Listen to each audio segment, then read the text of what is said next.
Қадірменді халайық, бүгін оқитын жазбамыз ханзулардың, яғни қытайлардың жер иелену тәсілдері. Ханның Түнгуән патшалығы кезінде 923-926 жылдар. Найман Қиданның Таян хан аталған дажені Абай көршілес Боқай мемлекетіне шабуыл жасады. Жаңа ғана мұның қолдауынсыз өз бетімен таққа отырған хан патшасы Мин Сүзін Абайға болған жағдайды баяндау үшін елші етіп Яу күнді жібереді. Елші Силу жеріне келгенде Абай шығыстағы Боқайды шабуылдап жатыпты. Бұл оның соңынан қуып барып жолығады. Оның ақ киізден оюлап тігілген ордасы Шенжоу өзенінің жағасында екен. Қабылдау кезінде Яукүн айтыпты: аспан ұлы, Вэйчжоу елі көтеріліс жасаған соң әскерді бастап барғанда қайғылы жағдай болды. Цзинь Ван өлді. Мен соны сізге хабарлау үшін келдім дейді. Абай: біз Цзинь, Алтын хан, Ван мен ағайын болуға келіскен едік. Сол себепті ендігі болған аспан ұлы менің балам болып саналуы керек дейді.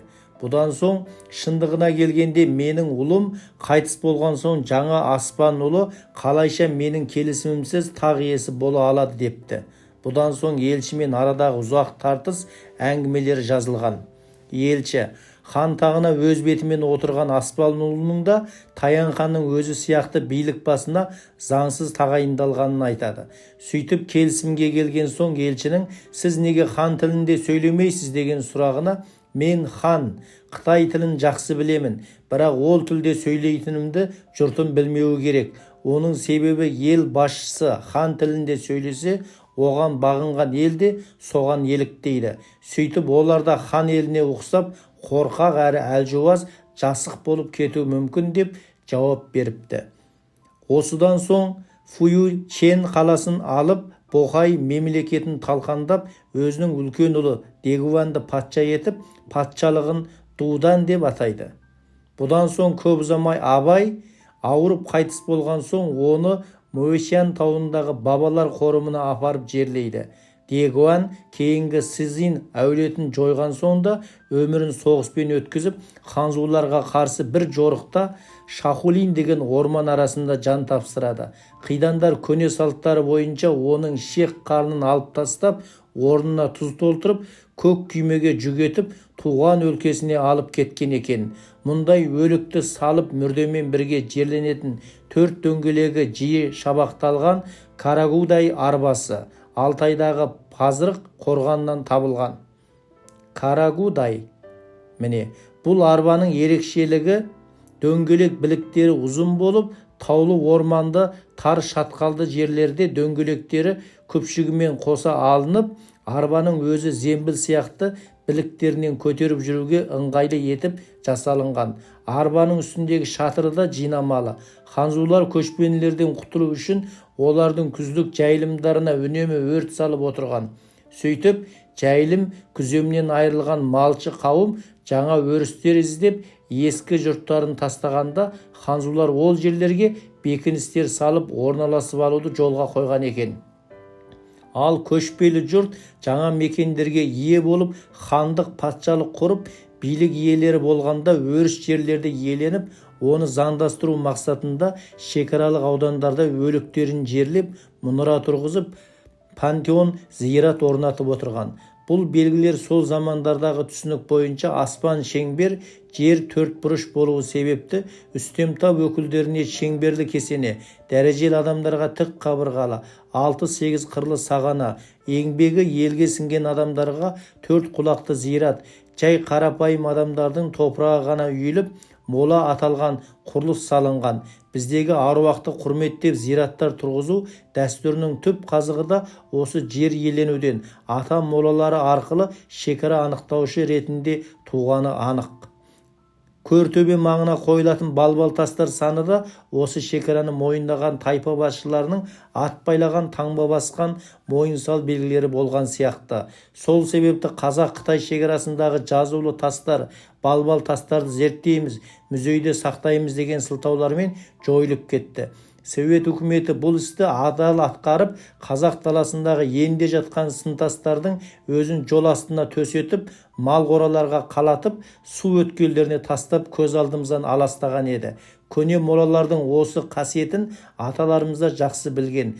Қоныс аудару кездерінде улус атауларынан да ажыраған көшпенділер ауызша болса да шежіре таратып отыруға мәжбүр болды.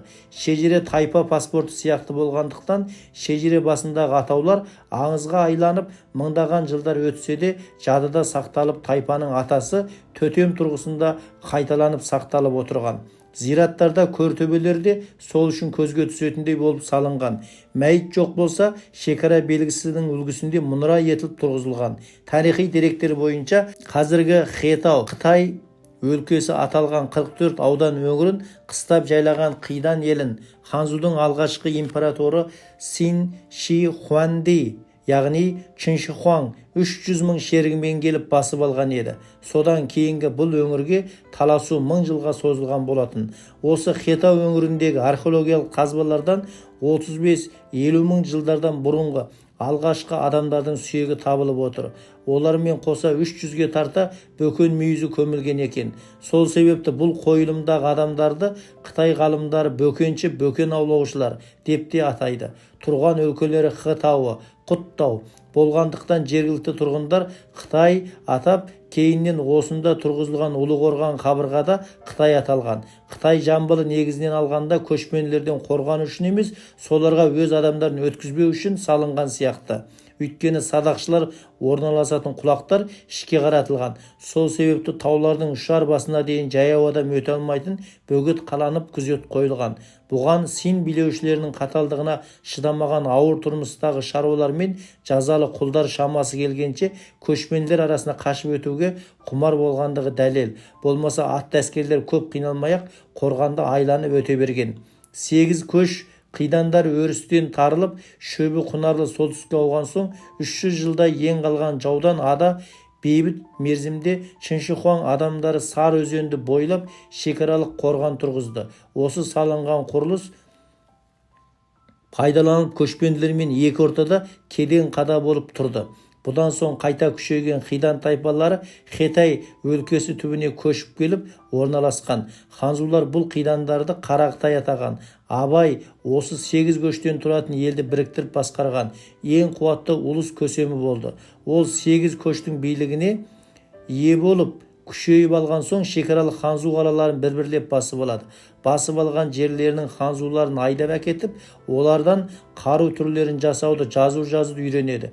Бұрындар Қидандар жазуды білмеген екен. Бұлар хат хабарды таңбалар арқылы таяққа белгілерге кертіп қана жеткізіпті. Абай енді хан Ерголофин оңтайлап өз жазуын шығарады.